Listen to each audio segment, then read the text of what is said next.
नमस्कार, मैं दुर्गेंद्र चौहान। आज का सीधा सवाल, क्या हमारे लोकतंत्र की सबसे मजबूत नींव पर ही सवाल खड़े हो रहे हैं। चुनाव लोकतंत्र का पर्व कहा जाता है, लेकिन अब इस पर्व पर बार बार वोट चोरी के आरोप लगने लगे हैं। विपक्ष कहता है कि जनादेश को मैनेज किया जा रहा है, इलेक्ट्रॉनिक तरीके से वोट डिलीट किए जा रहे हैं। सत्ता पक्ष इसे बहाना बताता है। राहुल गांधी 2 बार प्रेस कॉन्फ्रेंस करके इसके सबूत दे चुके हैं। लेकिन इस खिस्तान के बीच सबसे बड़ा सवाल, क्या वाकई वोट की लड़ाई अब लोकतंत्र से ज़्यादा टेक्नोलॉजी पर आ गई है? अपने आप में ये बड़ा सवाल है, और यही सबसे बड़ी एक बार जो स्थिति और परिस्थिति है। तो कुल मिलाकर अगर देखा जाए तो माहौल बिल्कुल बदला हुआ नज़र आ रहा है, और इस रणनीति पर मामला टिका हुआ है कि अगर देखें तो माहौल बिल्कुल बदल गया है। माहौल बिल्कुल एक अलग तरीके का हो गया है, और ये मामला आकर टिक गया है जेनजी पर। जेनजी यानी जो 1997 के बाद की पैदाइश, वो है जेनजी।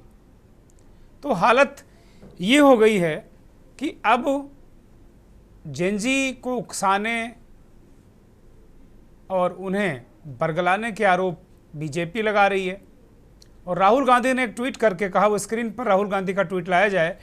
कल प्रेस कॉन्फ्रेंस करने के बाद राहुल गांधी ने वो ट्वीट किया, और उस ट्वीट में उन्होंने कहा कि अब जेनजी युवा इस देश का अपने वोट की रक्षा करेगा।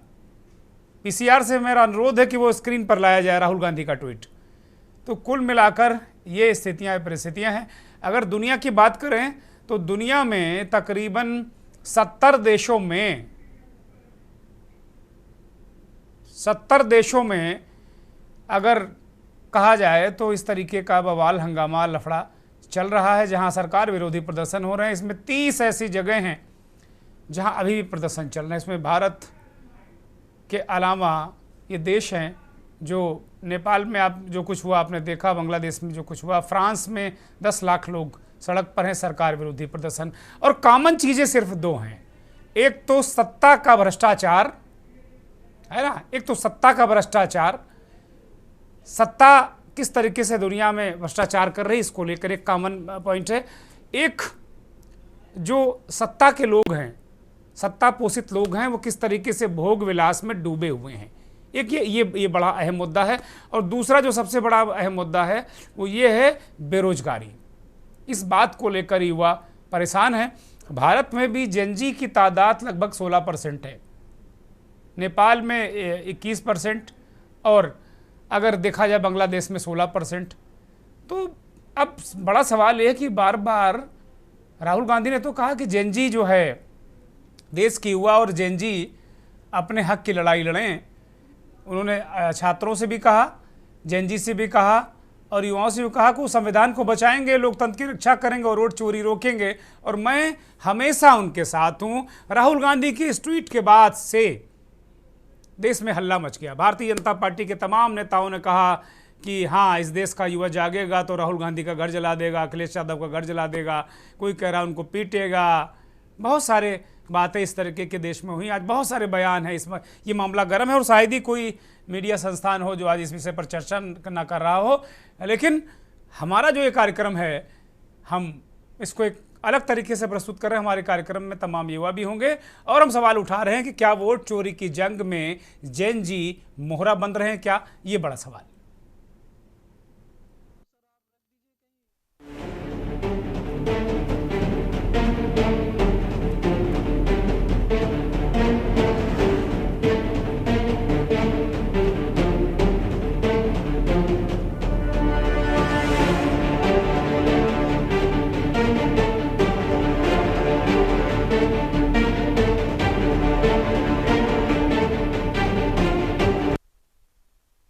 कल प्रेस कॉन्फ्रेंस में राहुल गांधी ने युवाओं को कैसे कहा कि युवा इस देश में जो चीज़ें चल रही हैं, वोट चोरी यानी जो चीज़ें हैं जो ठीक नहीं है इस देश के लिए, युवाओं के लिए, युवा उसको कैसे लेंगे, कैसे लें, ये बयान है।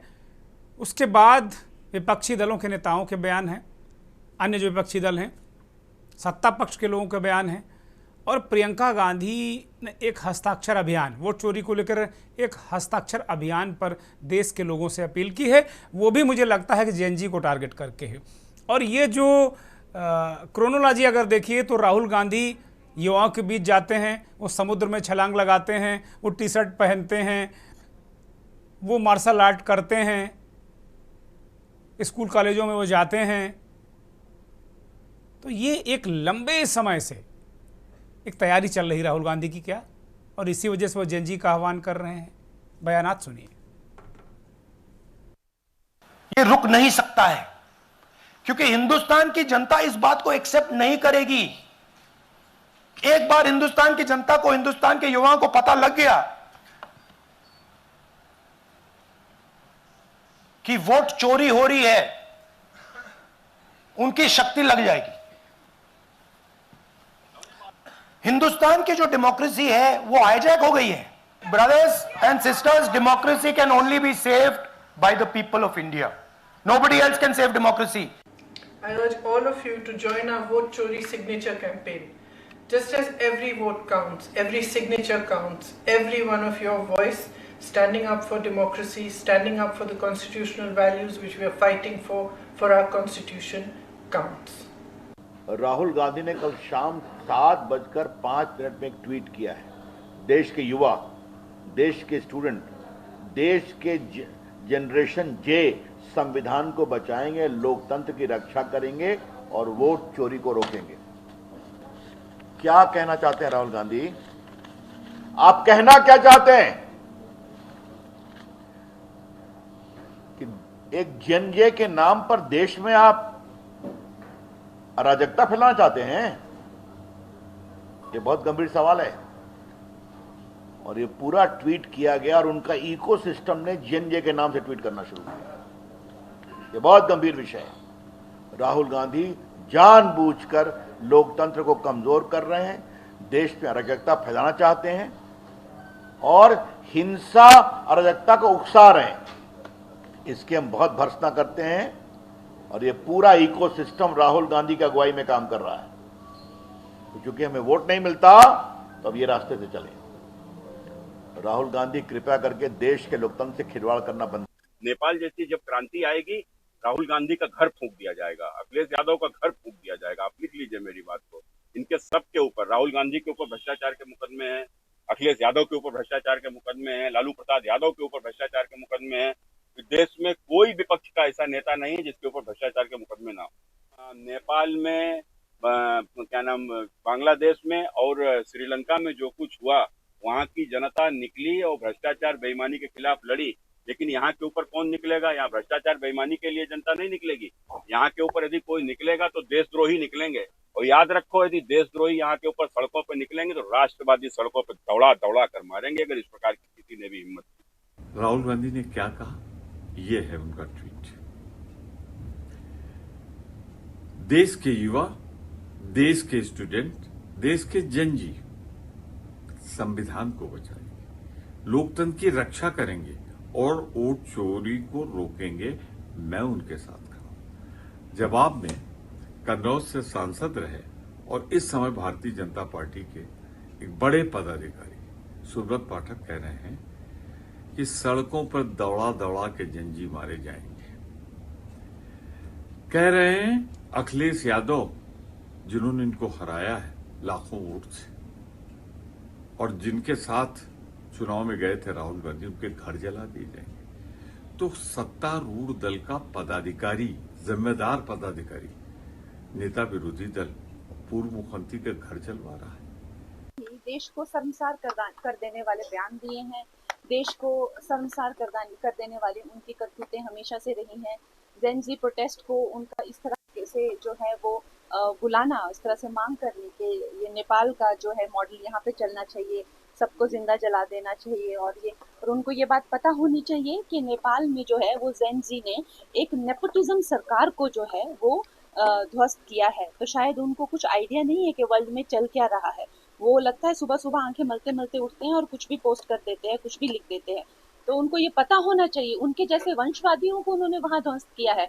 इस तरह वहां पे डेमोक्रेसी लेके आए हैं वो लोग, एक डेमोक्रेटिक गवर्नमेंट जो कि उन्होंने अपने आप चुनी है। तो अगर वो लगता है अब इस देश से अगर इस तरह की करतूतें करेंगे तो भागे निकाले जाएंगे।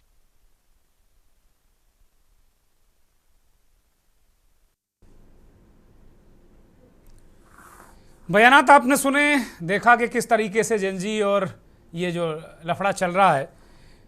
लेकिन वास्तव में अगर देखा जाए तो ये बहुत ही गंभीर विषय है और जाने अनजाने में कहीं ना कहीं इन बयानात से, चाहे पक्ष के हों या विपक्ष के हों, कहीं देश का तो नुकसान नहीं कर देंगे ये लोग? ये बड़ा सवाल है। आज हम इन्हीं मसलों पर आज चर्चा के लिए हमारे साथ कुछ ऐसे युवा हैं, कुछ ऐसे और भी मेहमान होंगे जिन्हें हम जेनजी की श्रेणी में रख सकते हैं। मैं पूरी तरह तो मुतमईन नहीं हूँ कि जेनजी ही हैं, लेकिन मुझे ऐसा लगता है कि कुछ मेहमान हमारे उस श्रेणी के ज़रूर होंगे।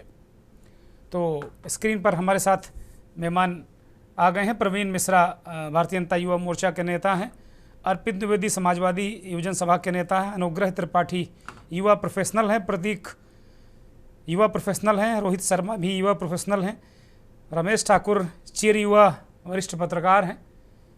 सभी मेहमानों का बहुत स्वागत, बहुत धन्यवाद, बहुत आभार। एक तो मुझे ऐसा लगता है कि कहीं युवा वोटरों को आकर्षित करने के लिए, जो जेनजी हैं उनको आकर्षित करने के लिए कहीं इस तरह की हरकतें तो नहीं लोग कर रहे हैं और बार बार इस तरीके के नाम को लेकर चीज़ें हो रही हैं। अनुग्रह त्रिपाठी की तरफ मैं जाऊंगा। अनुग्रह एक युवा प्रोफेशनल हैं। अनुग्रह इस पूरे विवाद को, जैसे बार बार जो विपक्ष के लोग हैं वो तो कह रहे हैं कि भाई संविधान की रक्षा, वोट की रक्षा, राहुल गांधी ने कहा कि भाई वोट रक्षा, अपने अधिकार की रक्षा जेनजी करेंगे, युवा करेंगे, वो करेंगे। लेकिन विपक्ष के लोग आगे बढ़ गए, सत्ता पक्ष के लोग आगे बढ़ गए, वो कह रहे हैं नेपाल की तरह ऐसा नहीं होगा तो इनका घर जला दिया जाएगा, उनको मारा जाएगा, काटा जाएगा। इन सब चीज़ों को लेकर आप जैसे युवा क्या सोच रहे हैं और क्या वो कारक इस देश में भी मौजूद हैं जो फ्रांस में भी हैं, जो दुनिया के 70 देशों में जो आंदोलन चल रहे हैं उनमें भी हैं, नेपाल में भी थे, बांग्लादेश में भी थे? अनुग्रह का लोकतंत्र जो है विश्व का सबसे बड़ा लोकतंत्र है।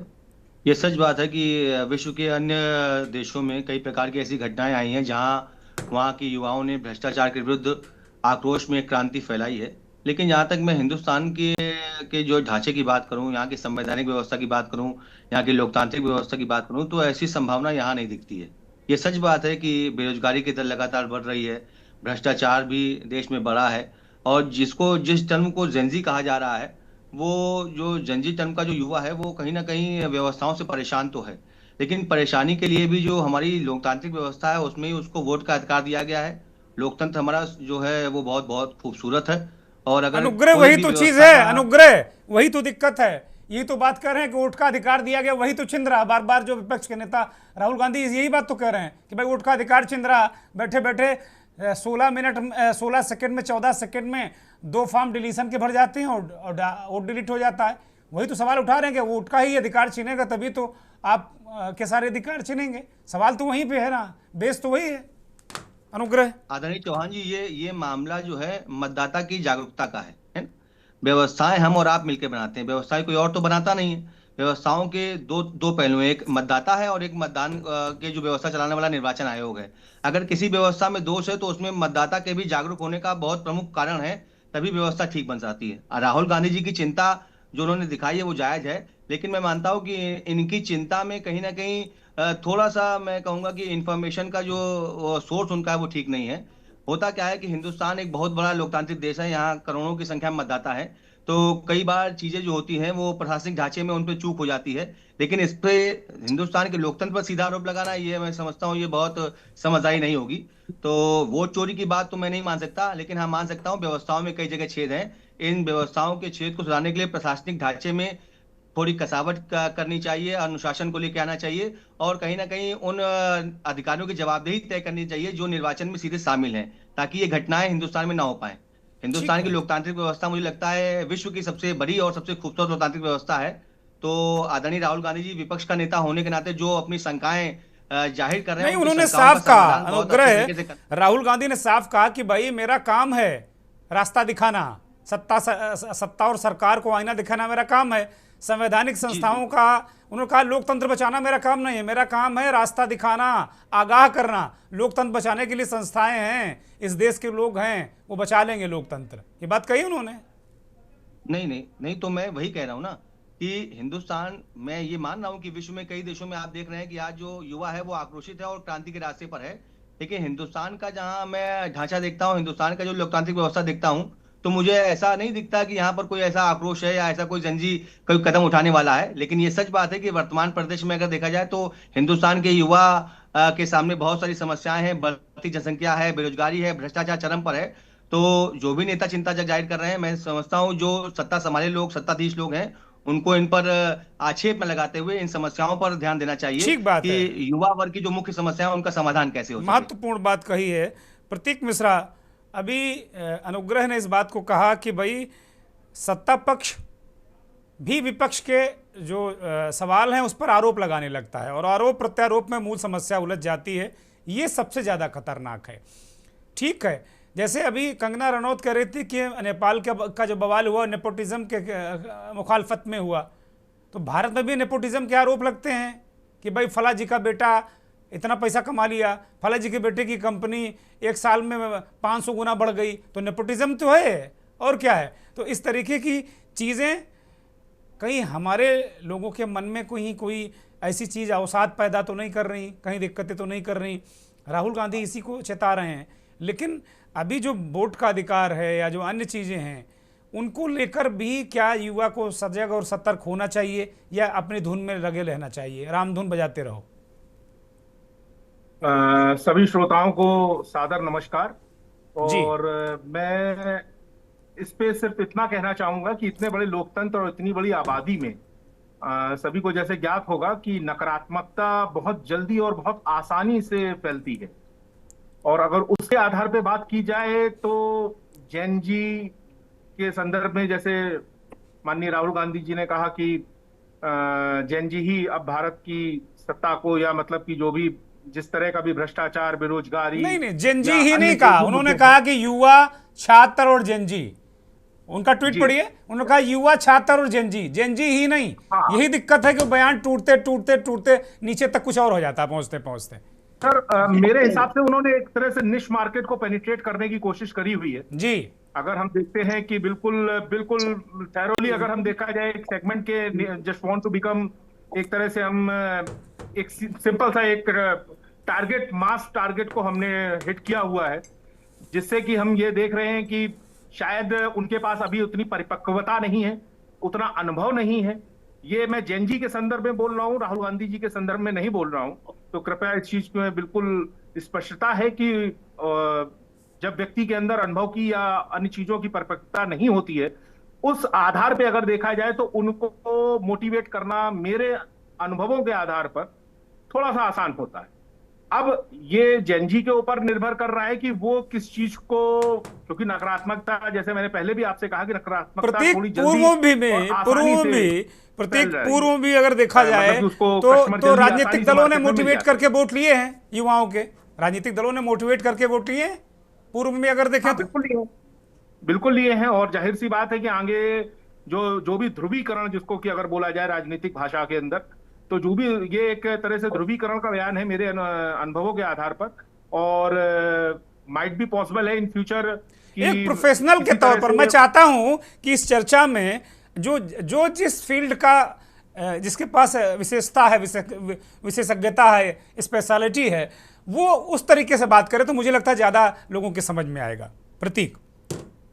हाँ, मैं आपकी बात को समझ रहा हूं। तो अगर मार्केट के अनुसार अगर देखा जाए तो, क्योंकि मैं एक मार्केटिंग प्रोफेशनल हूं जी, तो मैं उस आधार पे आपको इस चीज को बता सकता हूं कि मार्केट को पेनिट्रेट करने टाइप के just like a catalyst statement है ये, कि हम we are going to look towards कि आप जो भी कर रहे हैं, we are the leader of Gen Z, we are the leader of youth.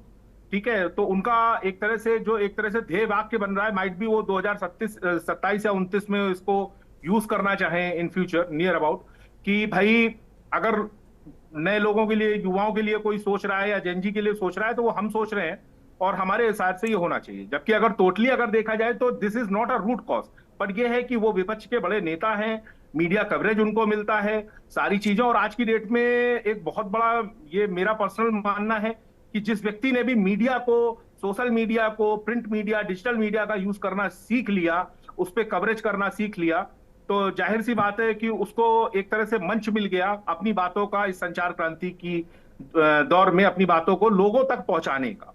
अगर आज की डेट में हम लोग जिरह भी कर रहे हैं या इस मुद्दे के ऊपर डिस्कशन कर रहे हैं, तो उसका एक मेन उद्देश्य यही है कि जाहिर सी बात है ये बात कहीं ना कहीं हम तक पहुंची और हमसे इसके ऊपर बयानात लिए जा रहे हैं। ठीक बात है। रोहित शर्मा भी एक युवा प्रोफेशनल है। रोहित, अभी बड़ी अच्छी बात प्रतीक ने कही कि एक इससे कवरेज मिलता है, लेकिन राहुल गांधी का दर्द अक्सर रहता है कि उनको मेन स्ट्रीम मीडिया भाव नहीं देता। वो अभी 2-3 बार भी हाल में वो कह चुके कि भाई आप मुझे तो दिखाते नहीं हो। लेकिन क्या सत्ता पक्ष की चिंता ये है कि जो मीडियम, भाई कोई जेनजी अखबार नहीं पढ़ता, कोई जेनजी हमारा ये टीवी नहीं देखता, मैं बिल्कुल मुतमईन हूँ इस बात से कि बिल्कुल नहीं देखता वो टीवी, ना ही कोई अखबार पढ़ता है कोई टीवी। हम लोग जब अखबार में आज से 30-35 साल पहले हुआ करते थे, तब भी हमारे संपादक कहते थे यूथ ओरिएंटेड खबरें लिखो, लेकिन तब भी मेरा मानना था कि तब भी यूथ अखबार नहीं पढ़ता था। यूथ का एक अलग अपना तरीके की होता है, उस दौर की भाषा अलग थी। आज जो भाषा जो बोल रहा है वो जेनजी की भाषा है। तो कुल मिलाकर अगर देखा जाए तो क्या सत्ता पक्ष की ये चिंता है कि जो मीडियम जेनजी के हाथ में है, जो मीडियम युवाओं के हाथ में, उसमें राहुल गांधी घुस गए हैं? ये चिंता का विषय है क्या? सभी लोगों को नमस्ते। नमस्ते। मेरा नाम रोहित शर्मा है, मैं बैंकिंग प्रोफेशनल में हूँ। मैंने आज राहुल गांधी जी का भाषण सुना। उन्होंने जो मुद्दा उठाया जेनजी और उसको किनारा किया, उन्होंने सीधा यूथ को मुद्दा बनाया कि वोट चोरी होते हैं, वोट चोरी होते हैं।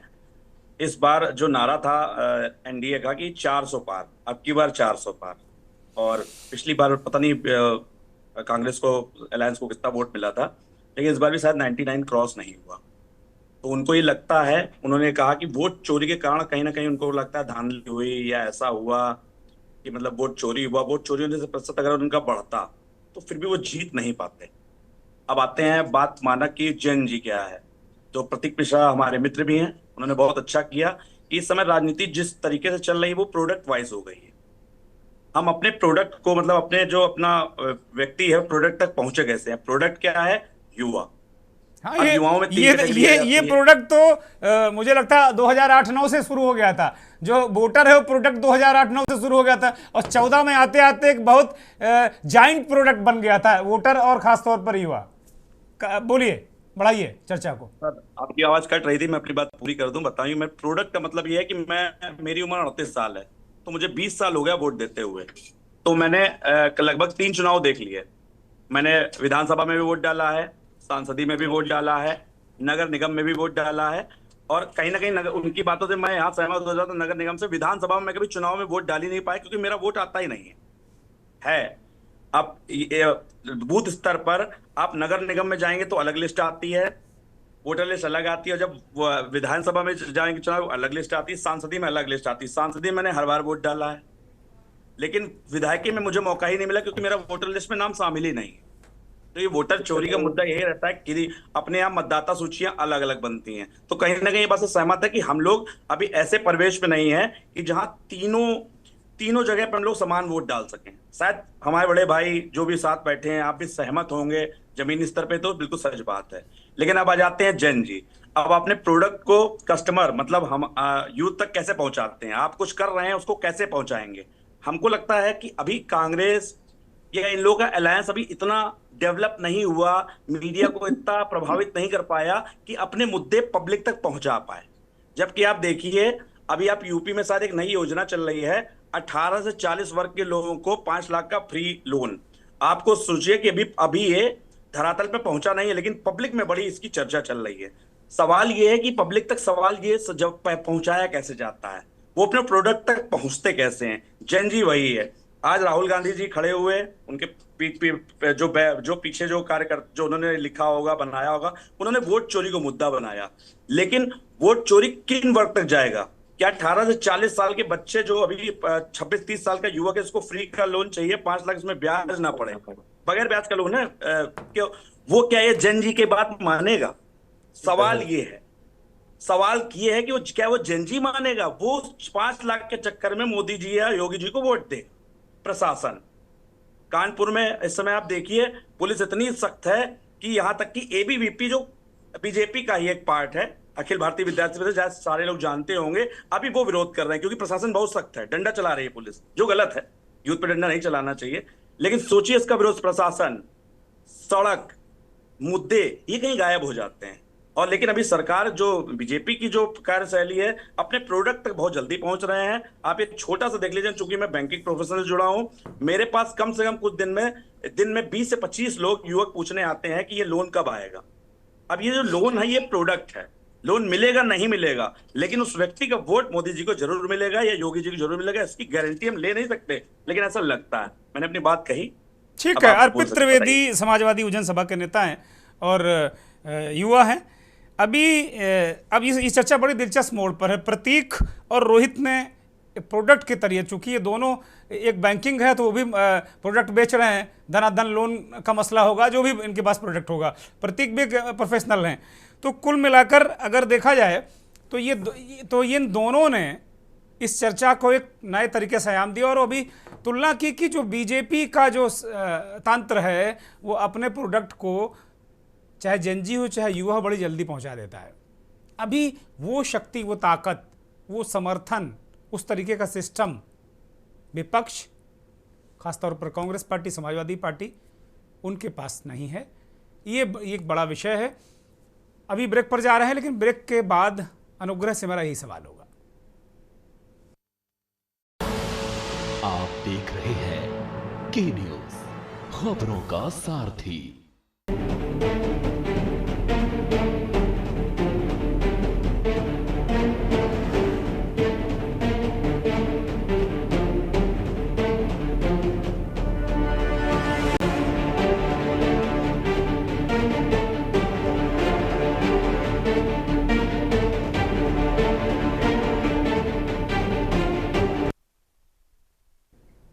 ब्रेक से वापस आ गए हैं। इस कार्यक्रम का जो टाइटल है वोट चोरी की जंग, जेन जी मोहरा। समाजवादी युवजन सभा के नेता अर्पित द्विवेदी हमारे साथ जुड़े हैं। ब्रेक से पहले एक चर्चा कई प्रोफेशनल्स इस बात को रखा कि जो प्रोडक्ट बीजेपी चाहती है वो जेन जी और यूथ तक पहुंचा देती है, यानी वो अपनी योजनाएं हों चाहे वो अपनी बात हो। लेकिन अभी कांग्रेस या समाजवादी पार्टी या विपक्ष के पास ऐसी मशीनरी नहीं है। अर्पित द्विवेदी, इस बात से आप एक तो कितना सहमत हैं? दूसरी बात कि जेनजी को लेकर क्या आप लोग इसका इस्तेमाल कर रहे हैं, मोहरा बना रहे हैं? अर्पित, देखिए, पहली बात तो मैं बता दूं आपको कार्यक्रम में शामिल करने के लिए मुझे धन्यवाद, और हम लोगों की बात आगे बढ़ाने के लिए भी धन्यवाद। पहली बात मैं आपको ये बता दूं कि जो जेनजी है इसको हम लोग टारगेट नहीं कर रहे हैं। हमें सरकार बनाने के लिए कोई जेनजी का कोई टारगेटिंग नहीं है, कोई फोकस उस तरीके का नहीं कर रहे हैं कि हम सरकार बनाना चाहते हैं, इस वजह से जेनजी की बात उठा रहे हैं। जेनजी की बात वास्तव में मुख्य मुद्दा क्या था? जेनजी जो वहां पर नेपाल में हुआ, वहां मुख्य मुद्दा ये था कि वहां के नौजवानों ने जो भ्रष्टाचार था और सार्वजनिक धन का जो कुप्रबंधन था, उसके विरोध में वो लोग सड़क में सरकार के खिलाफ आए। यहां पर जो हमारी बात होती है बीजेपी की, टैक्स ज्यादा काम कम, यहां पर टैक्सेशन के नाम पे लगातार आप देखिए हाउस टैक्स बढ़ा दिया गया, वाटर टैक्स बढ़ के आ रहा, सीवर टैक्स बढ़ के आ रहा, लेकिन सड़क पर काम कोई नहीं हो रहा है, धरातल पे कोई काम नहीं हो रहा। नौजवान आज भी बेरोजगारी से जूझ रहा है। 2014 में जो वादे हुए थे, 11 साल हो गए सरकार को, भारतीय जनता पार्टी की सरकार को, 11 साल से नौजवान उसी स्थिति में है जैसे इन्होंने सरकार, पिछली सरकार में छोड़ा गया था।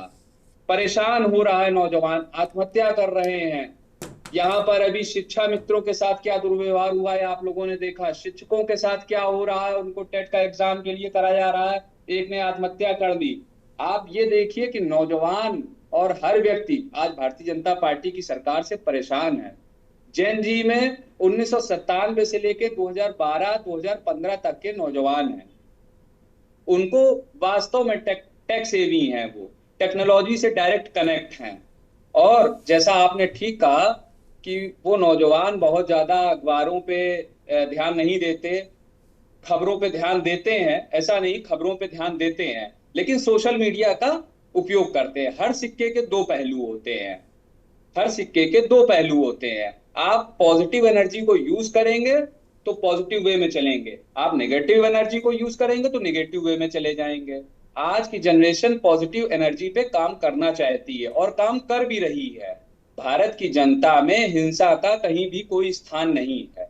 यहाँ पर जो भारतीय जनता पार्टी के पूर्व सांसद जी हैं, वो खुद ऐसा हिंसात्मक बयान दे रहे हैं कि जो लोग नहीं करना चाहते उनको वो उकसा रहे हैं। विपक्ष के किसी नेता ने इस तरीके का हिंसात्मक बयान नहीं दिया। ये केवल और केवल भाजपा के ही लोग हिंसात्मक बयान देते हैं और लोगों को उस दिशा में ले जाने का भरपूर प्रयास करते हैं। राहुल गांधी जी या माननीय राष्ट्रीय अध्यक्ष अखिलेश यादव जी, आप उनके कोई भी बयान पढ़िए और देखिए, वो हमेशा हिंसा का विरोध करते रहे हैं और हमेशा यूथ के लिए, पॉजिटिव पॉलिटिक्स के लिए रास्ता देते रहे हैं। ठीक है। भारतीय जनता युवा मोर्चा के नेता प्रवीण मिश्रा भानु हमारे साथ लगातार जुड़े हुए हैं। प्रवीण, ये आपके लोग, आपकी पार्टी, आप भाई आपके पास भी यूथ का बहुत बड़ा आधार है इस देश में। आपको भी झोली भर भर के, ट्रकों भर भर के वोट युवाओं का मिलता रहा है। उसके बाद भी आपके तमाम नेताओं के आज के बयान देखिए, राहुल गांधी के ट्वीट के बाद कोई कह रहा है राहुल गांधी घर जला देगा, कोई कह रहा है ये कर देगा, कोई कह रहा है वो कर देगा। ये तो नहीं कहा राहुल गांधी ने कि जाओ किसी का घर जला दो, प्रदर्शन करो। उन्होंने कहा भाई वोट चोरी या वोट की रक्षा युवा करेगा, ये छात्र करेगा, जंजी करेगा। तो इसमें कौन सी गुनाह वाली बात हो गई? और दूसरी बात, जो आपके दल के लोग हैं वो डरे हुए क्यों इतना इस तरीके की बातों से, क्यों डरते हैं? चौहान सर जी, मैं आपसे कहना चाहूंगा जी कि जनजी नेपाल में क्या हुआ? जनजी के द्वारा हम नेपाल का रेफरेंस लेना ही नहीं चाहते। नहीं, नेपाल में क्या हुआ? राहुल गांधी क्या कहना चाह रहे हैं? हम नेपाल का बिल्कुल भारत नेपाल नहीं है। भारत बहुत मजबूत लोकतंत्र है। नेपाल में हुआ वैसे यहाँ का युवा भी करे, ऐसा कहीं नहीं कहा उन्होंने। देश की संस्कृति, अपने ट्वीट में राहुल गांधी ने बिल्कुल नहीं कहा कि नेपाल जैसा कोई, नेपाल शब्द का ही इस्तेमाल नहीं किया उन्होंने। बोलिए। नहीं किया। जनजी कहाँ से आया इनके दिमाग में? जनजी आया तो नेपाल से ही ना। अरे जनजी अपनी जानकारी कर जनजी नेपाल से नहीं आया है। जनजी वो बच्चे तो मेरा हमारी बात को पहले सुन लीजिए। पहले मुझे सुधा जी डॉक्टर सुधा मिश्रा, क्या ही बात कर रहे हैं? डॉक्टर सुधा मिश्रा, डॉक्टर सुधा मिश्रा, मेरा अनुरोध है, मैं परिचय करा दूं। कांग्रेस की नेता डॉक्टर सुधा मिश्रा युवा नेता हमारे साथ जुड़ गई हैं। मनीष शर्मा राजनीतिक विश्लेषक हैं, वो भी जुड़े हुए हैं। प्रवीण की बात पूरी हो जाने दीजिए, एक युवा है, इनकी बात जरूर पूरी होनी चाहिए। प्रवीण आप बात पूरी कीजिए, बोलिए। कहीं नाम नहीं लिया। आपके समय पे मैंने इंटरफेयर नहीं किया, आप मेरी बात को सुनिए, पहले सुनना सीखिए। नहीं तो सही बात करिए तो सुना जाएगा, गलत बात बिल्कुल आप बोलिए भाई, बोलो यार, इतना समय बर्बाद मत करो, बोलो। हमेशा लोगों को भ्रमित करने का काम करते हैं। लोकसभा चुनाव के पहले संविधान की किताब लेके चल रहे थे कि संविधान खत्म हो जाएगा। राहुल गांधी पे रहो। अरे भाई ये जो सांसद विधायकों वाली बातें मत करो, युवा नेता की बात करो, यूथ की बात करो भाई। ठीक है, अर्पित द्विवेदी उन्होंने धैर्य से सुना, उनको सुनिए भाई। मैं बिल्कुल इसके खिलाफ हूँ, मैं इसकी मुखालफत करता हूँ कि किसी के बीच में कोई बोले। प्रवीण मिश्रा को बोलने दीजिए, उनको अपनी बात रखने दीजिए। आपने अपनी बात रखी, उन्होंने कोई मुखालफत नहीं की। बोलिए प्रवीण। मैं सिर्फ यही कहना चाह रहा हूं आपसे कि राहुल गांधी का सिर्फ काम है लोगों को भड़काना, युवाओं को गुमराह करना, उनको सही मार्ग से अलग ले जाना। लेकिन भारतीय संस्कृति इतनी मजबूत है कि वो राहुल गांधी के बहकावे में नहीं आने वाली। इसके पहले लोकसभा चुनाव के पहले भी इन्होंने यही कार्य किया था कि बाबा साहब का संविधान खत्म हो जाएगा, आरक्षण खत्म हो जाएगा। ऐसा कुछ भी नहीं इस राष्ट्र में हुआ। ये देश का लोकतंत्र बहुत मजबूत है और सब बाबा साहब के अनुयायी इसको अच्छी तरह से जानते हैं। दूसरी बात, इन्होंने जो युवाओं को भड़काकर एक आंदोलन करने के लिए उत्साहित करना, इस तरह का एक बयान देना, ये कहां तक सही है? अभी ये कह रहे थे वोट चोरी का मामला है। कर्नाटक सरकार में इलेक्शन कमीशन ने, कर्नाटक में इनकी सरकार है, इलेक्शन कमीशन ने 2 नंबर दिए। इनकी सीआईडी क्या कर रही है वहां पे? एक FIR तक नहीं दर्ज किया उन नंबरों पे। जो इस तरह से वोट कटवा रहे थे। भाई इन लोगों का काम ही ऐसा है। कांग्रेस गवर्नमेंट ने, कांग्रेस पार्टी ने इस समय बंदर के हाथ में अस्तूरा दे रखा है। वो पूरी पार्टी को साफ कर देगा, उसके बाद ही अन्य कोई काम कर पाएगा। बात आपकी हो गई। आपने जी, युवाओं बिल्कुल। पर एक शब्द नहीं और बोला, युवा भड़कने वाला जेन जी नहीं पर है। एक शब्द नहीं बोला। अरे भाई कुछ यूथ के लिए भी 2 शब्द बोल देते मेरे भाई। मैंने बोला भारतीय संस्कृति इतनी मजबूत है, युवा भड़कने वाला नहीं है इन लोगों के कहने पर। भारत के युवा के लिए जो चाहिए, भारत में जो युवा को चाहिए वो क्या, युवा यहाँ का खुश है, प्रसन्न है, सारी नौकरियां मिल रही हैं, पढ़ाई उसको मिल रही है, इस पर बोलिए ना। आप देखिए 2014 के पहले कितनी कंपनियां थी। आज देश में कई स्टार्टअप मूव कर रहे हैं, जो 500 करोड़ से ऊपर की भी कंपनियां बन चुके हैं। कहाँ रहते हैं आप? यहीं रहते हैं, उन्नाव में ही। लग नहीं रहा है। नहीं, बिल्कुल यहीं रहते हैं। डॉक्टर सुधा मिश्रा आपको बोलिए। नहीं लगेगा। डॉक्टर सुधा मिश्रा बोलिए, आपकी बारी, बोलिए। एसएससी के बच्चे जिस तरह से लाठी आपको से नहीं पीटे जा लगेगा। रहे हैं, डॉक्टर सुधा मिश्रा बोलिए। आपको नहीं लगेगा। नहीं लग रहे हमको। स्टार्टअप पता नहीं कौन से मोर्चा स्टार्टअप के देते तहत होंगे। कितने युवाओं को रोजगार मिला, आप ये कोई देखिए। बात आपने एक बार भी नहीं की। और ठीक आप है, कह रहे हैं ठीक कि है, जमीन पे हैं। ठीक है। एसएससी के बच्चे 18 बाबू जी, तारीख को ठीक दिल्ली है। पहुंचने अब वाले डॉक्टर थे। सुधा मिश्रा उससे बोलिए, पहले डॉक्टर सुधा मिश्रा वहाँ पे बोलिए। उन बच्चों को आने तक नहीं दिया और बच्चे अपने हक की लड़ाई कर रहे थे। और आप लोग बच्चे बात हक की करते हैं लड़ाई लड़ रहे हैं, बच्चों के हक की लड़ाई आप भी लोग पीछे से लड़ रहे हैं, पर्दे के पीछे से। हो रहा है, सारे परीक्षाएं रद्द हो रही हैं, सारे पेपर लीक हो रहे हैं, आप पेपर नहीं करवा पा रहे हैं। आप उन जनजी की आप बात ऐसी कैसी बात कर रहे हैं? सारे पेपर अभी यहाँ पे पेपर हुए हैं, ज्ञान दिखा रहे हैं। यूपी में एक भी जगह नकल नहीं हुई पेपर में। अरे छोड़िए, अरे जाइए, कहाँ से ज्ञान लेके आए हैं आप पता नहीं कहाँ से ज्ञान लेके आए भाई। ठीक है, प्रवीण मिश्रा करना तो आप विरोध करिए, प्रवीण मिश्रा उनको बोलने दीजिए, वो बोलने दीजिए, वो ज्ञानी है, प्रोफेसर हैं वो। नहीं, बिल्कुल बोले, प्रोफेसर डॉक्टर सुधा मिश्रा प्रोफेसर हैं, ज्ञान देना ही उनका काम है। नहीं तो बिल्कुल ज्ञान नहीं, उसके लिए कोई जरूरत नहीं है। लेकिन अब उनको सुनिए ना फिर। का काम न अब उन्होंने आपको धैर्य से सुना, उनको भड़काने का काम न सुनिए। करें। बोलिए डॉक्टर सुधा मिश्रा, बोलिए। बहुत बहुत आभार दुर्गेन जी, बहुत दिनों बाद आपसे मुलाकात हो रही है। जी, जी, सुंदर और धन्यवाद, बेहतरीन प्रणाम, टॉपिक बोलिए। पे आपने बुलाया, उसके लिए बहुत आभार। और मैं बता दूं, जन जी किसी भी देश के वो युवा हैं जो उसके पूरे सिस्टम को हिला के रख सकते हैं, लेकिन उसको रोकने के लिए, जिस तरह कल की बात कर रही हूँ, 18 तारीख को एसएससी के एग्जाम के लिए बच्चों ने फिर से रखा था कि वो जाएंगे जंतर मंतर पे और अपना सरकार के खिलाफ वो देंगे, अपना वहां पे अनशन करेंगे। और आप जानते हैं दुर्गेन जी, वहां पे बच्चों को पहुंचने तक नहीं दिया गया। जिस तरह पुलिस वहां पे 500 से लेके 1000 की संख्या में वहां जंतर मंतर पे थी, कोई पहुंचने भी नहीं पाया। और ये बात कर रहे हैं कि राहुल जी भड़का रहे हैं। अरे अगर मैं एक प्रश्न पूछती हूँ, राहुल जी एलओपी है, प्रधानमंत्री मोदी जी हैं, मुख्यमंत्री योगी जी हैं, सारी सत्ता इनके हाथ में होने के बावजूद राहुल जी भड़का दे रहे हैं। क्या ही हास्यास्पद स्थिति और भड़काने का प्रयास कर रहे हैं युवा, उनके बहकावे में नहीं आने वाला। प्रवीण सुनिए दीजिए भाई, सुनिए अब किस्तों में बात मत करिए भाई। प्रवीण किस्तों में बात मत करिए, सुनिए। 12 से अधिक परीक्षाओं को लीक कराया। मैं पार्टी नहीं, मैं उन जनजीज की बात कर रही हूँ जिसकी आप आवाज नहीं सुन रहे हैं। अब बोलने दीजिए, फिर आप बोलिएगा। मैं बोल लूं फिर आप बोलिएगा। अगर मेरा एक भी तथ्य गलत हो तो आप उस पर बात कर लीजिएगा और मुझे गलत साबित कर दीजिएगा, मैं आपकी बात सुन लूंगी। बोलिए डॉक्टर साहब, बोलिए। दुर्गेन जी, बात इसकी है कि जो बच्चे हैं उनको नौकरी चाहिए।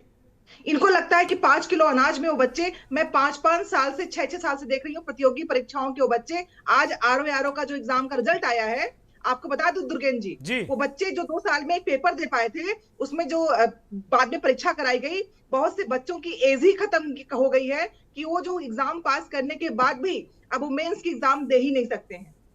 और ये बात कर रहे हैं इस सिस्टम की, जिस सिस्टम से उन बच्चों का भरोसा उठ गया है। अगर एज लिमिट खत्म हो गई तो क्या वो बच्चों को नौकरी दे पाएंगे? अब वो बच्चे पढ़ लिख के कुछ बनना था, वो तो बन नहीं पाए, खेत उनके पास है नहीं, मजदूरी वो कर नहीं सकते हैं। और ये कह रहे हैं कि राहुल जी भड़का रहे हैं। अरे आप उनको इतनी ज्यादा रोजगार दे दीजिए, बेरोजगारी खत्म कर दीजिए, उनके हक और हुकूक की बात कर लीजिए, आपकी परीक्षाएं सामान्यतः होने लगे, ये पेपर लीक ना हो, आप सब कुछ दुरुस्त कर दें, फिर राहुल जी कुछ भी कहेंगे, कोई क्यों सुनेगा? आपने कहा 400 से 60 साल में देश को कहां से कहां पहुंचा दिया, 60 साल में देश को कहां से कहां पहुंचा दिया, अभी कुछ करेंगे, कर सकते हैं। जनता ने आपका जवाब दिया, आपको आना पड़ा, आपने पहियों को 2 जोड़ना पड़ा। तो आप झूठ बोलते हैं, आप काम नहीं करते हैं, इसलिए उस तथ्य को बताना पड़ता है।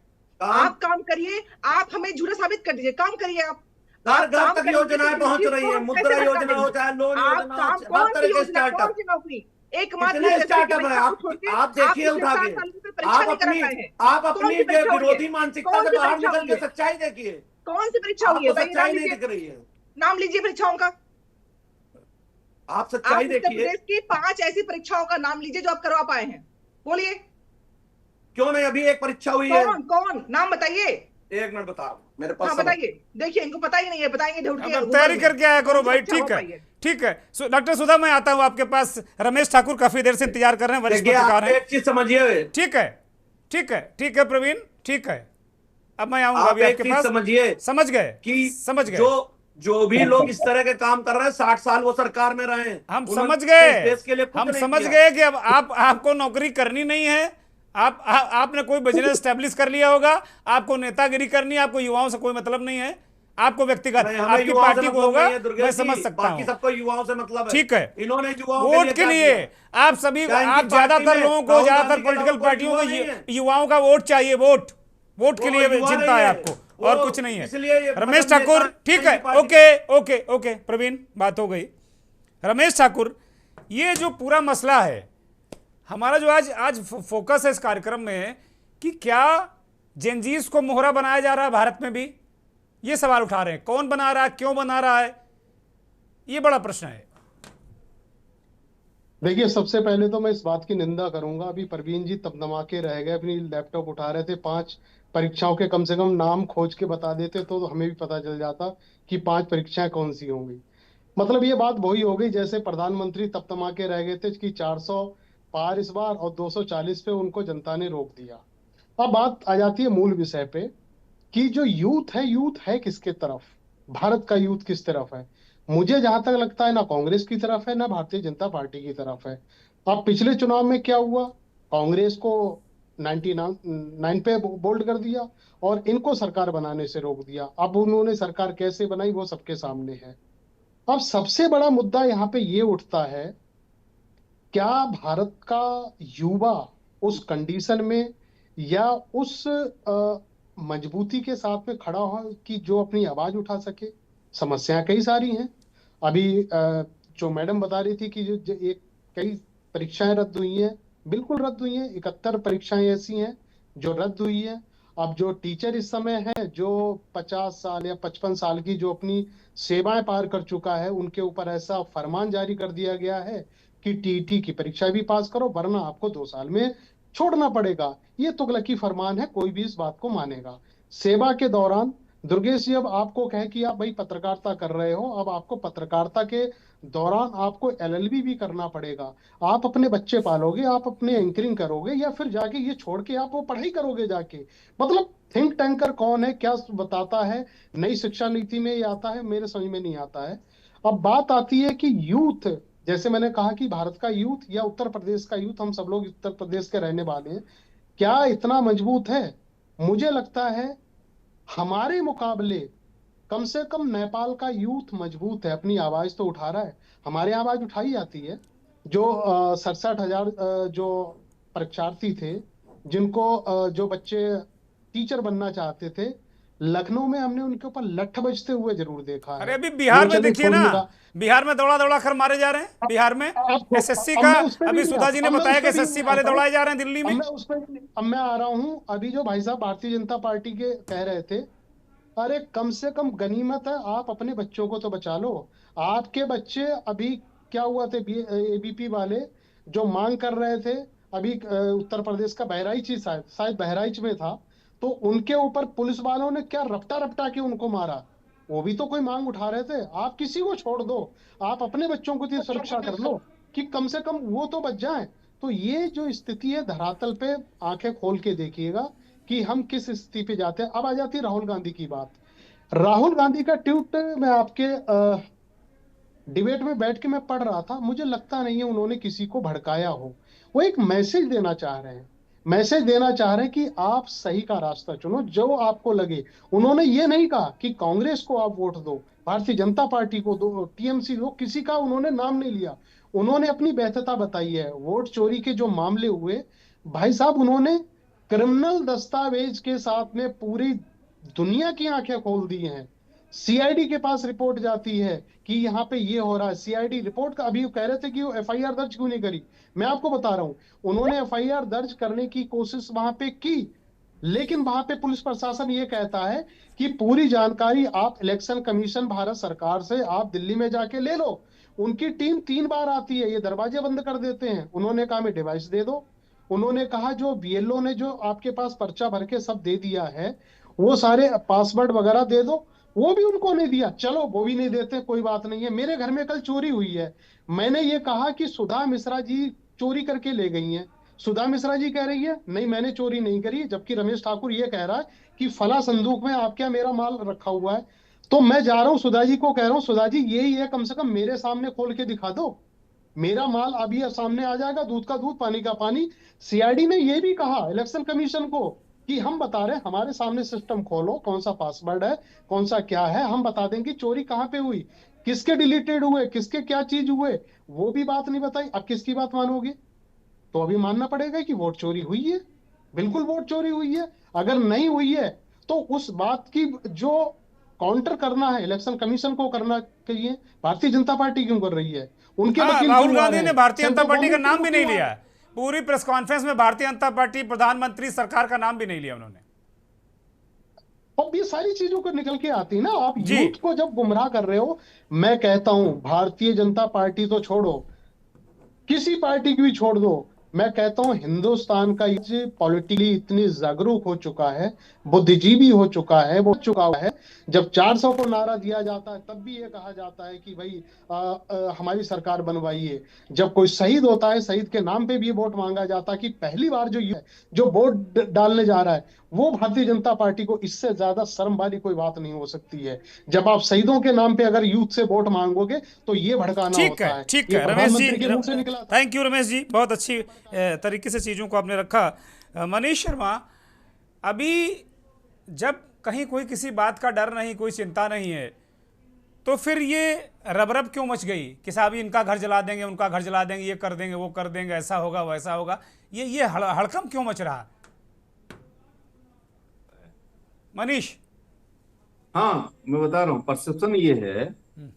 देखिए, कोई बात ये बनती है ना कि कोई बात सही और गलत नहीं होता है। जैसे परसेप्शन ये बन गया है, जैसे आप 2024 में जाएंगे, ये परसेप्शन बन गया कि संविधान विरोधी है भाजपा। अगर आप इसको ध्यान से देखें, अब आरक्षण विरोधी है, संविधान विरोधी है, सामाजिक न्याय विरोधी है, वो बन गया। और उत्तर प्रदेश में बीजेपी बुरी तरह हार गई, बहुत बुरी तरह, मतलब उसका अयोध्या भी आ गई और बनारस में भी किसी तरह मोदी जी जीते। तो इसको समझिए, परसेप्शन को समझिए। अभी नैरेटिव क्या बन गया है? नैरेटिव ये बनने लगा है कि वोट चोरी हो रही है।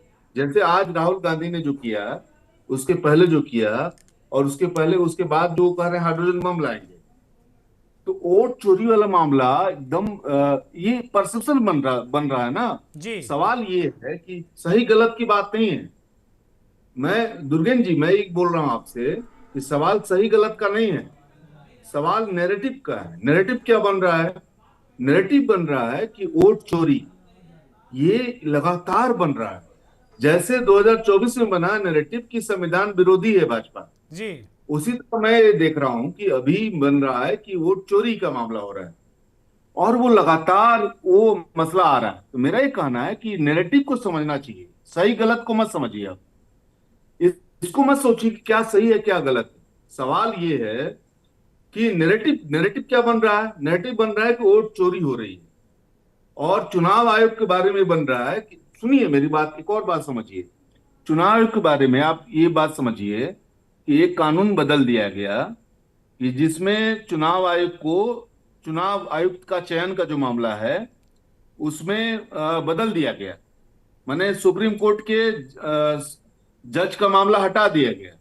तो प्रधानमंत्री हो गए, उनका एक मंत्रिमंडल हो गया, मंत्री, और एक विपक्ष हो गया। तो मतलब ये है कि चुनाव आयोग को चयन करने का मामला वो हो गया प्रधानमंत्री के पास। एक बात और, 2023 में एक और कानून बना कि चुनाव आयुक्त के खिलाफ कोई कानून नहीं बनेगा, उसके खिलाफ कोई आपराधिक कानून नहीं बन सकता है किसी भी हालत में।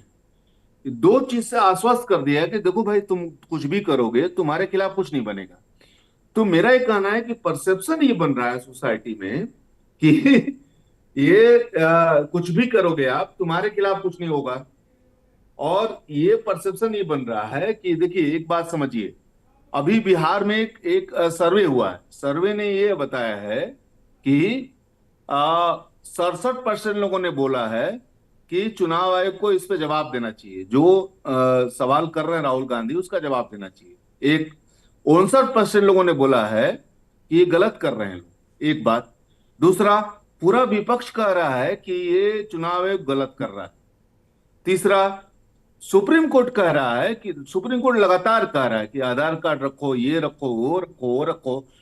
मैंने आप समझ रहे हैं जी, कम से कम आधा दर्जन बात बोला है सुप्रीम कोर्ट ने कि ये बदलो, ये बदलो, ये बदलो। तो मेरा ये कहना है कि ये जो पूरा माहौल है इसमें, इसको हम लोग को समझना चाहिए कि ये जो पूरा मामला है इसमें देखिए सुप्रीम कोर्ट ने क्या कहा बदलने के लिए? सुप्रीम कोर्ट ने क्या कहा बदलने के लिए? ठीक है, चर्चा को डाइवर्ट नहीं कर जाते। नहीं, सुप्रीम कोर्ट ने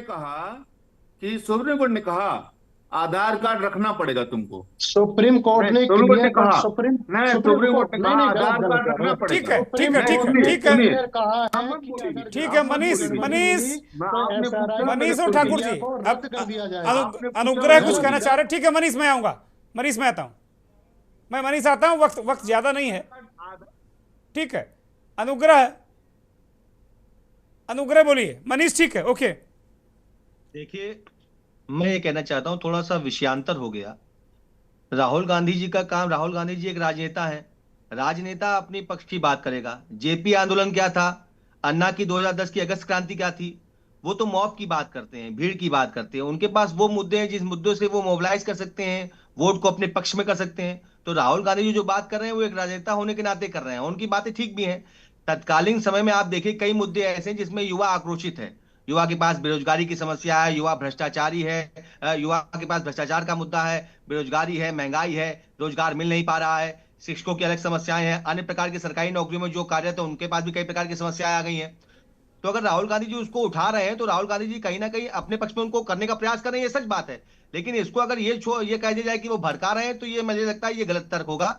राहुल गांधी जी जो बात कर रहे हैं उसको सकारात्मक दृष्टिकोण से हमारे सत्ता पक्ष को लेना चाहिए और उनकी जो शंकाएं हैं उन शंकाओं को समाधान करने का प्रयास करना चाहिए, ताकि हिंदुस्तान का जो लोकतंत्र है, जो जिस पर पूरे विश्व को नाज है और पूरे विश्व में हम बड़े गर्व के साथ कहते हैं कि हिंदुस्तान का लोकतंत्र विश्व का सबसे खूबसूरत लोकतंत्र है, उसकी जो कमियां वो बता रहे हैं उन कमियों को सुधारने का प्रयास करना चाहिए। और जो भी तात्कालिक मुद्दे हैं, जनजी कुछ नहीं है, युवा वर्ग है जो 20 से 40 वर्ष का है, 20 से 40 वर्ष की युवा के कई प्रकार की समस्याएं हैं, कई प्रकार के उनके मुद्दे हैं, बेरोजगारी का मुद्दा है, महंगाई का मुद्दा है ना, भ्रष्टाचार का मुद्दा है। लगातार चीजों जिन मुद्दों को लेकर 2014 में आदरणीय मोदी जी आए थे वो मुद्दे निर्मूल से हो गए पिछले 10 साल में। तो उन मुद्दों की बात अगर राहुल गांधी जी कर रहे हैं तो उन मुद्दों को सत्ता पक्ष को भी अपने लिए सकारात्मक दृष्टिकोण से रखना चाहिए और उन चीजों को विपक्ष का नेता होने के नाते वो चीजें उठा रहे हैं उन छेदों को भरने का प्रयास करना चाहिए, ना कि उनको बिल्कुल ही देशद्रोही बता देना चाहिए। तो मुझे लगता है कि यहाँ ये करने का प्रयास है कि दोनों ही पक्षों को सकारात्मक दृष्टिकोण से देश की व्यवस्थाओं को बदलने का प्रयास करना चाहिए,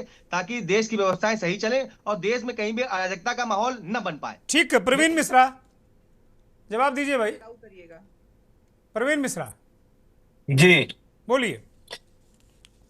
मैं कहना चाहूंगा कि जैसे आपने कहा अभी थोड़ी देर पहले अनुग्रह त्रिपाठी ने जो बात कही, अनुग्रह त्रिपाठी ने जो बात कही उस पर मैं जवाब चाहता हूं आपको। हमने क्या कहा वो भूल जाओ। अनुग्रह की बात पे भी आऊंगा, अनुग्रह की बात पे भी आऊंगा और अनुग्रह की ही बात पर मैं सवाल पूछ रहा हूं। मैं अनुग्रह की ही बात पर सवाल पूछ रहा हूं, उसको भूल जाइए। कर लिया है और मैं उसको भूल कैसे जाऊं?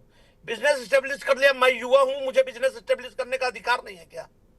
देखिए, आप इसको किसी भी पार्टी से या कहीं से जोड़ने का प्रयास मत करिए।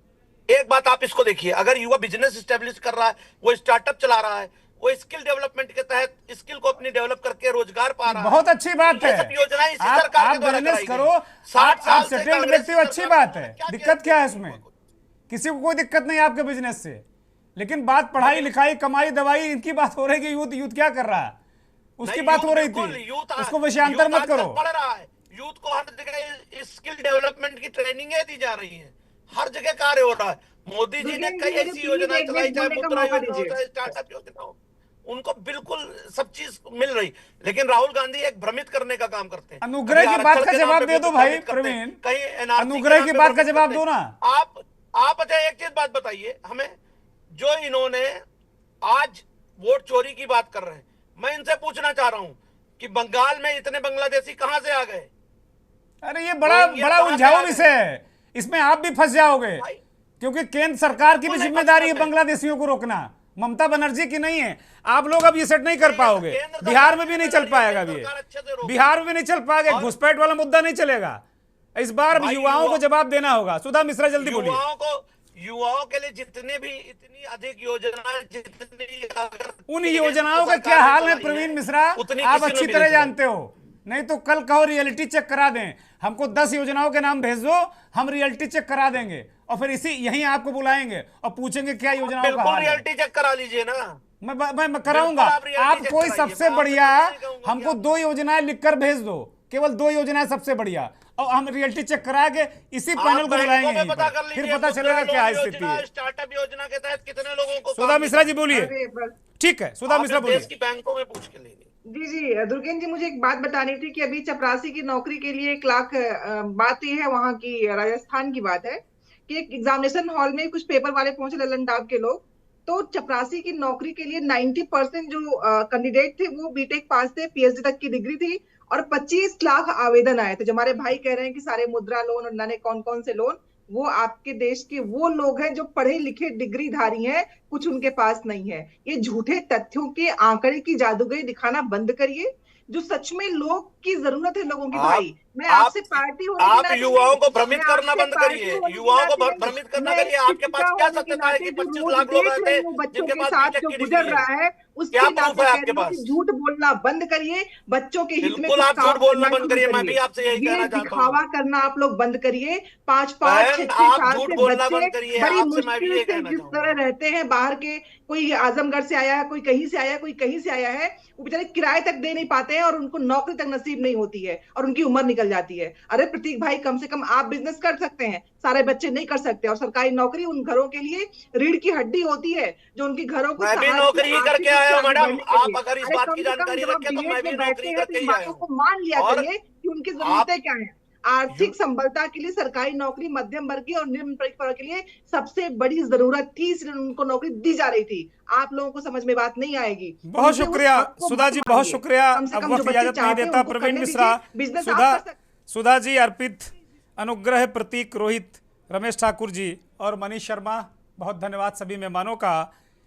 एक हमारे सहयोगी अजीत सिंह अभी एक आंकड़ा मुझे बता रहे थे इस दरमियान, जब ये लोग राजस्थान का जिक्र कर रहे थे, युवाओं के लिए बहुत सारे काम, बहुत सारी योजनाएं, ये स्किल ट्रेनिंग, वो स्किल ट्रेनिंग, धरती फाड़, धरती पकड़, पता नहीं कितनी योजनाओं के बारे में जब अभी चर्चा हो रही थी, तो अभी हमारे सहयोगी अजीत सिंह बता रहे थे कि 4-5 साल पहले की बात है कि चपरासी की नौकरी सचिवालय में निकली और उसमें 156 पीएचडी धारक, 13,56,000 पीजी डिप्लोमा वाले लोग आए, डिप्लोमा वाले लोग आए, तमाम इस तरह के लोग आए, मतलब लाखों की संख्या में चपरासी की नौकरी के लिए आवेदन, उसमें एमए, पीएचडी, तरह तरह के डिप्लोमा। ये हाल है बेरोजगारी का। और बात करते हैं कि साहब सब कुछ हो गया, हो रहा है, हम ये नहीं कह रहे नहीं हो रहा, लेकिन ये हालत जिस देश में हो, जिन राज्यों में हो, वहाँ जो भरा पेट है ना, भरा पेट, उसी के चेहरे पर मुस्कुराहट दिखती है, वो चाहे नेता हो, चाहे अफसर हो, चाहे पत्रकार हो। नमस्कार।